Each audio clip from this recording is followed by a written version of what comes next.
Hi, I'm Kelly Cervantes, and this is Seizing Life, a biweekly podcast produced by Cure Epilepsy.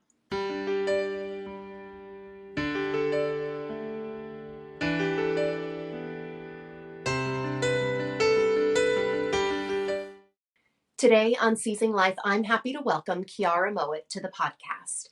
Kiara has lived with epilepsy since the 9th grade. She is now a first-year student at McMaster University in Hamilton, Ontario. In honor of Epilepsy Awareness Month in Canada, Kiara is here to tell us about her journey with epilepsy, the physical and emotional impact that it had on her during high school, and the challenges that epilepsy is presenting during her first year at university. Kiara, thank you so much for joining us today. To start, I want to talk about when you experienced the circumstances around your first seizure and, when you were initiated into this crappy epilepsy club. I had my first seizure when I was coming back from musical rehearsal. I was in grade 9, and I was in Beauty and the Beast.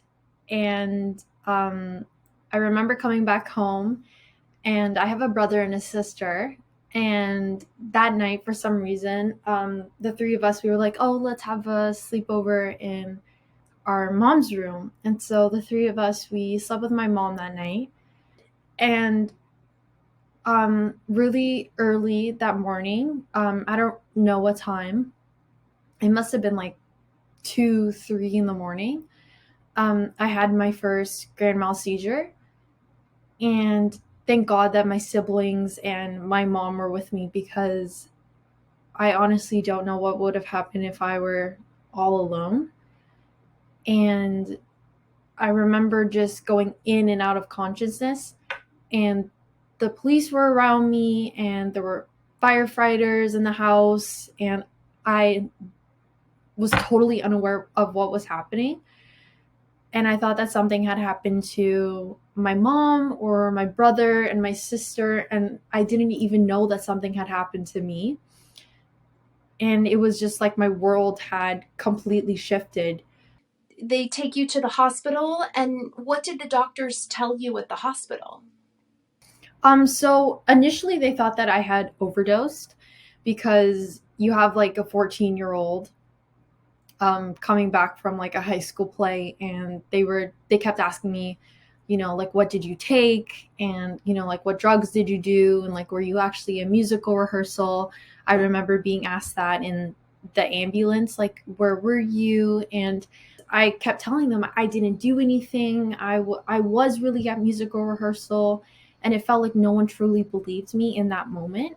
And in the hospital, I was just my body was just so exhausted from the seizure that I was just in the bed, and they were just doing blood tests, and I did a CT scan, and it was just, and my mom was just terrified, and it was just a large moment of not knowing.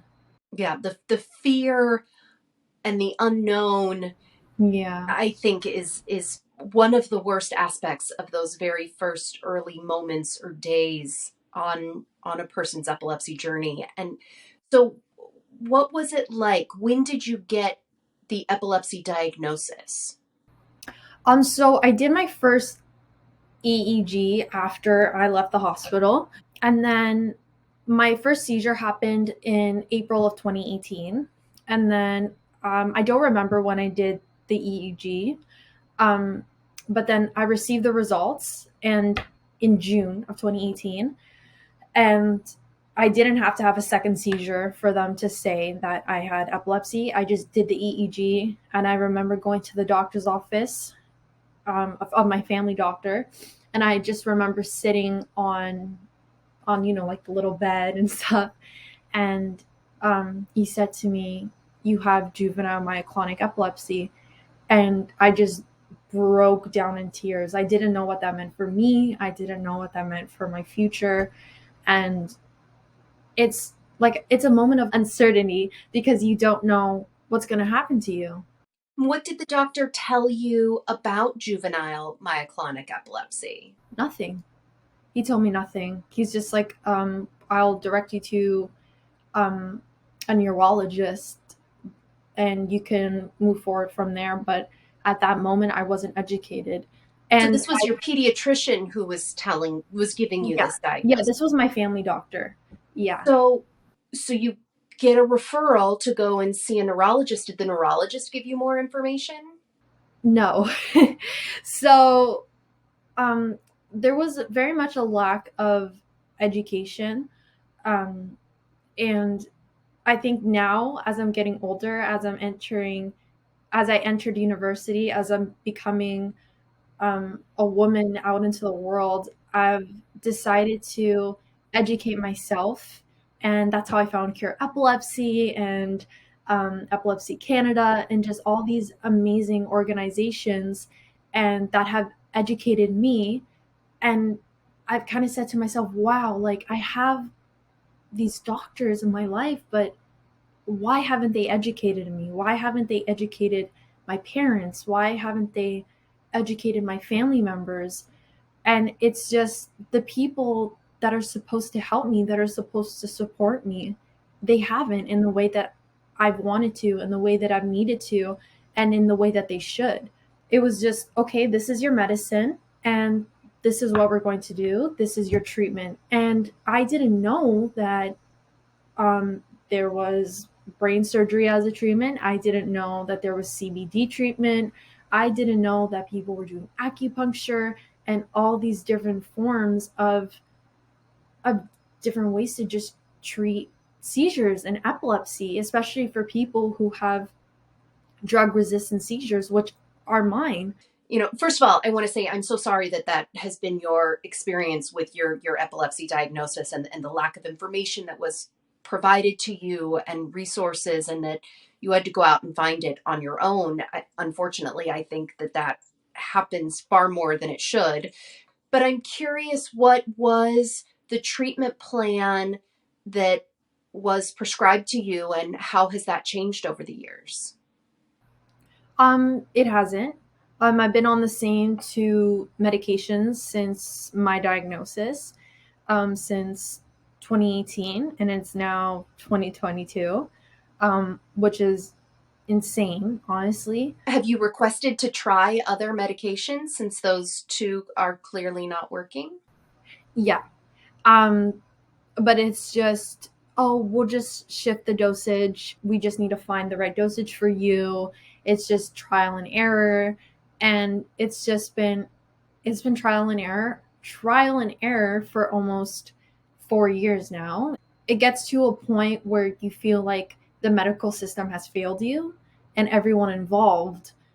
And I feel like people with epilepsy and caregivers of those with two epilepsy, yes, we should be educating yourself, but when you're first diagnosed, you should be given support, you should be given resources. And I feel as though that wasn't given to me, that wasn't given to my family. Now, I'm curious because I'm not very familiar with the medical system in Canada. Now, are you able to go and request a second opinion from another doctor? Yeah, and so that's what's been happening now for me in the past 2 months because I've had the same neurologist since I was 15 and I'm turning 19 soon. And so, taking that, I feel like a lot of people who have such a huge diagnosis like epilepsy, if you've had a neurologist for such a long time, especially since the beginning of your diagnosis, it could be really scary to try to go find another neurologist who's been with you since the very beginning. I think it's a really honest observation. What I will say is that, and I also, because I went through this with my daughter, where at times I felt guilty going out and seeking another opinion, like I wasn't trusting this other doctor that we had. But what I learned is that excellent doctors respect and often especially with a complicated diagnosis like epilepsy. An excellent doctor appreciates you going out and getting a second opinion and adding to the ideas of the treatment care plan, because the more minds involved in these sort of situations, the better. And perhaps you find a doctor that is more experienced or is more knowledgeable about your particular kind of epilepsy or the different treatments that are out there and that are available. Hi, this is Brandon from Cure Epilepsy. Did you know that 30% of those diagnosed with epilepsy do not respond to current medications? That is why, for over 20 years, Cure Epilepsy has been dedicated to funding patient-focused research to find a cure for epilepsy. Learn more about our mission and our research by visiting cureepilepsy.org. Now back to Seizing Life. While you've been speaking, I can't help but in the back of my head be thinking about the fact that all of this is happening to you when you're in ninth grade. You're still a child. You are, your body is changing, your mind, your hormones, your emotions, responsibility, all of these things you're just starting to come into yourself, and you receive this diagnosis at such a tumultuous point in your life. How did that affect you personally, socially, at school? I didn't let myself feel the emotions or deal with the emotional aspects of being diagnosed with epilepsy. I didn't realize that having such a large diagnosis like that, it does become a part of you, and I didn't deal with that at all. So I pushed it away, and as if I was almost embarrassed of it and I was ashamed of it. And slowly and slowly, like throughout high school, it would affect my mental health, and I would just not really talk about it. And I knew that it was affecting my mom, and she would just say to me, like, why aren't you dealing with it? Why aren't you talking about it? It's odd that you like aren't. And I was like, I don't know. And I guess I was just so distracted with everything that was going on, and I was just so, I guess, embarrassed or ashamed of it. Now, did you share with your friends that you had epilepsy? Did any of them ever see you have a seizure? Yeah, my closest ones, they did know. They didn't see me have seizures. Um but they did know of it, but I would never share with like people that I've had epilepsy. But now that I've reached university, I'm no longer embarrassed of it. Like, people know now, and I always share on my Instagram awareness of epilepsy, and I never used to do that before. I think that, what you're talking about is acceptance of this diagnosis, and that it's a part of your life. And so it makes a lot of sense that you would feel stronger and healthier, once you owned and accepted this diagnosis and moved forward in your life with it. Were you able to request accommodations in school? Did the seizures affect your schoolwork? Yeah, they really did. It's interesting because, you take medication to help your seizures, but it's like your medication also, in turn, it affects you in another way as well. So my medication, it makes me extremely lethargic. Um, I get awful headaches. It just, my mood is just constantly down all the time because of my medications. And my memory now is just awful with every single seizure that I have. And so I did receive accommodations throughout high school and now in university. Thank goodness, and I'm extremely grateful for that. Now, I know that your mother was strongly encouraging you to join a support group. Can you sort of talk to me about your journey to joining the support group and your resistance to it, and how it eventually helped you? So what actually happened was, I had a really great teacher throughout high school. Her name was Miss D. Gia Marino, and her sister actually has epilepsy, and she's a lawyer. And I was like, oh my gosh, like I want to go into law, and I have epilepsy. I was like, oh my gosh, that's so cool. And she told me that she told me that there's an epilepsy support group, and I told her, I was like, no, I really don't want to do that. I don't think I'm ready. And then she told my mom about this support group. I was like, oh, great. Like I thought I was a great intervention. And then my mom said, look, I really want you to do this support group. And I was like, no, I really don't want to sit in like a circle with all these people with epilepsy and like I thought we were going to like hold hands and like sing Kumbaya. Sing Kumbaya. Exactly, sing Kumbaya or something, like a mantra. Like I did not want to do it. And then my mom said to me, if you do this, I will get stuff for you off your Amazon wish list. And I was like, okay, count me in. I'm going to do this. And she's like, you just have to do 5 sessions every Wednesday. And so I did it, and I ended up going back and back again after the 5 sessions was up. And I ended up building connections with people who were in the support group. And I loved hearing their stories about their diagnosis with epilepsy, and I was just able to connect with people who have epilepsy, and I was never able to do that ever, because the only person in my life who I know in person that has epilepsy is my grandmother, and she has the same epilepsy as me. Oh, wow. Yeah, however, she doesn't experience seizures anymore because her medication worked off the bat. So in some ways we've been able to understand each other, but in other ways, no, because, she doesn't experience seizures anymore. And so, out of curiosity, does she take the same medication that you do? No, she doesn't.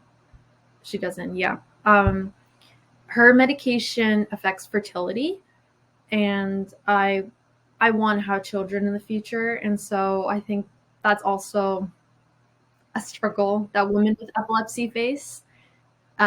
So it's either, you either control your seizures or can't have a family in the future. The quality of life considerations can be pretty intense, especially to be making them so early in your life. I do hope that the epileptologist that you meet with next has other ideas of other medications and things to try. And, and there are certainly so many medications available that do not affect fertility or can be taken up until the time that you are looking to have a child, and then you can transition to another medication. There's just so many options and possibilities out there. I do have so much hope that there's still a treatment out there that can work for you. As we talk about how early in this epilepsy journey that you are, although I'm sure it doesn't feel that way after, battling seizures for 4 years, but you are already making a difference and growing into your advocacy through awareness. And I want you to tell us about that, the different ways that you have found to bring awareness to your community. I think that awareness, it just starts with basic conversations with your friends and your family. If you don't know where to start with awareness, I think that's just one basic way that you can begin bringing awareness for the community, especially with epilepsy, because so many people don't know about it. And it starts with just educating your family and your friends and the community around you, and then using your social media as a platform. Social media nowadays is such an amazing tool to reach more people around you. Also, just events like Purple Day and just Epilepsy Awareness Month, like in Canada, March. And now you started a Purple Day at your school, or the celebration of Purple Day. Yeah. What's so interesting is that when I was diagnosed and I told the people I told my friend group, I went to a really tiny all-girls school. There were 47 people in my graduating class. so everybody kind of knew, but no one really talked about it. I never realized how supportive they were of me until Purple Day in grade 12. When I decided to host it in March, I was like, okay, guys, I'm doing this. And everyone was like, yes, like we're there. And everybody wore purple. It was like a sea of purple within the school. And it was just so much support. And people were coming up to me and they wanted to talk about it. They wanted to talk about my experiences. They they wanted to know and they wanted to be more educated. And I think that I was so blinded um, when I was first diagnosed. I was so blinded by my shame and my embarrassment that never realized how much support was I was surrounded by. You're in college now, which is awesome, and living away from home. How has that transition been?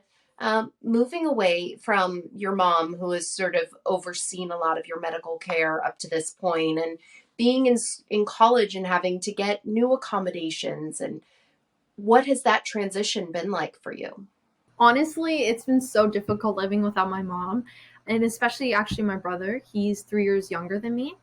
Um, he is in grade 10 now, and my brother has been with me when I was living at home. He's been there for every single seizure. You get emotionally attached to the people who are always there for you during your seizures.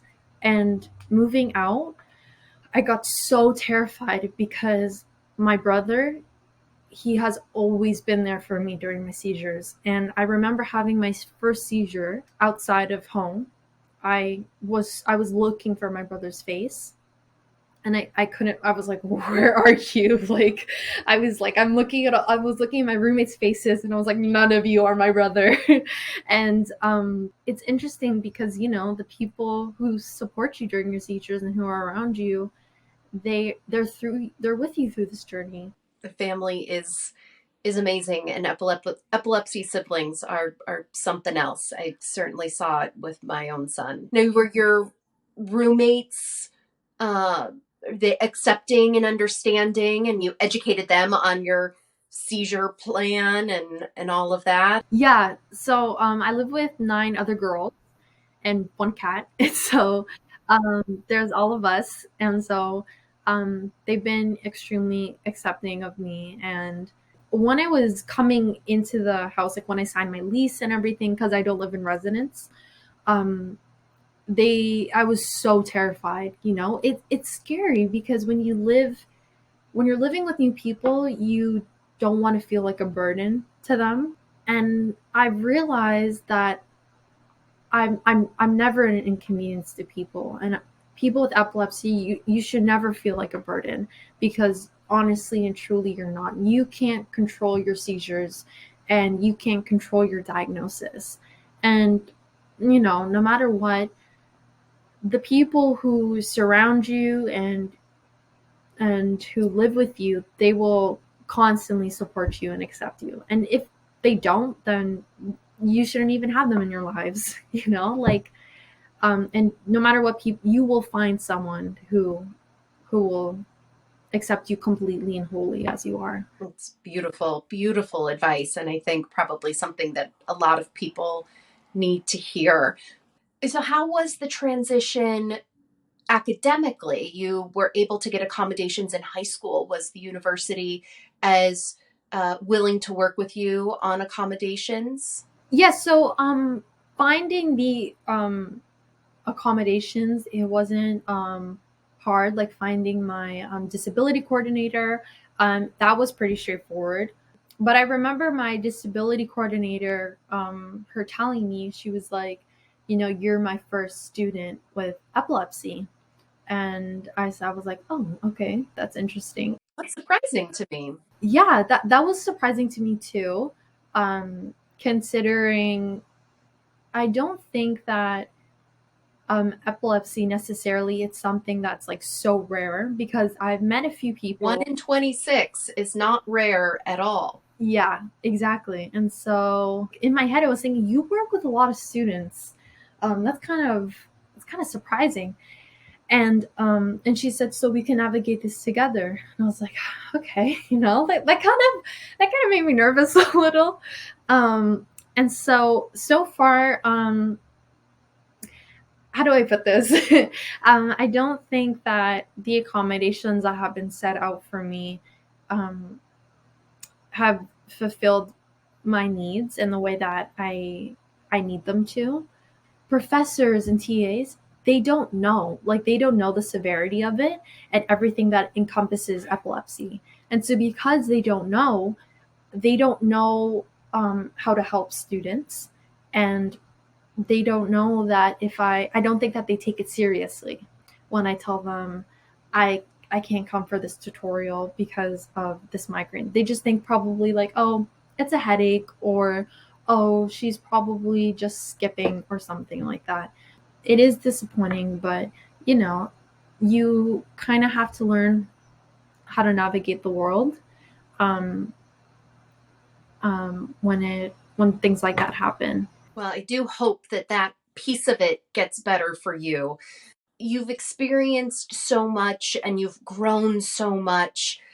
What advice do you give to other teenagers who are newly diagnosed or navigating an epilepsy diagnosis in high school and making that transition to college? What advice do you give them?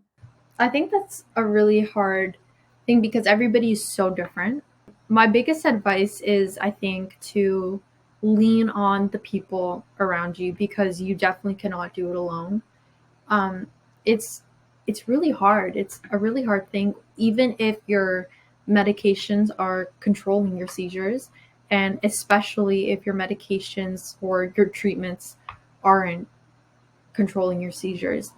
And having support, having a community around you is so important, and it is so vital, because you definitely cannot do it alone. And that's something that I learned it the hard way, because all the emotions, everything that I should have dealt with when I was first diagnosed, I'm dealing with it now. And everybody's journey is different, right? Nobody's epilepsy is the same. Nobody's journey is the same. It's obviously going to be very different and specific to the person. Even if you feel ashamed or embarrassed, it definitely isn't something to be ashamed or embarrassed about. It's just a part that you need to accept in your journey. And then once you do, you can learn from other people and you can share that with other people. Kiara, you are wise beyond your years, and I so appreciate you sharing your journey and your experiences with us. It is a brave thing to do. You have to have courage to be able to do that, and I am just so appreciative to you for doing that, because you will help kids who are walking a similar path to you to know that it's going to be okay. And you've done it, you've survived, here you are. And so thank you so much. Thank you so much. Thank you, Kiara, for sharing your experiences growing up with epilepsy and for your insights into the challenges of living with epilepsy as a college student. As we noted during our conversation, Kiara is one of the 30% of people with epilepsy who unfortunately do not gain seizure control through current medications. This is why Cure Epilepsy is dedicated to funding patient-focused research to find a cure for epilepsy. You can help us in our mission by visiting cureepilepsy.org/donate. Through research, there is hope. Thank you.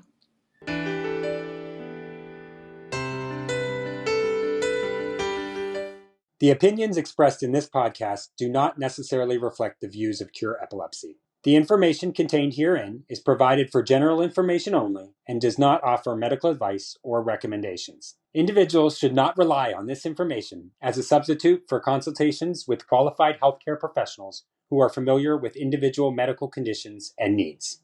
Cure Epilepsy strongly recommends that care and treatment decisions related to epilepsy and any other medical conditions be made in consultation with the patient's physician or other qualified healthcare professionals who are familiar with the individual's specific health situation.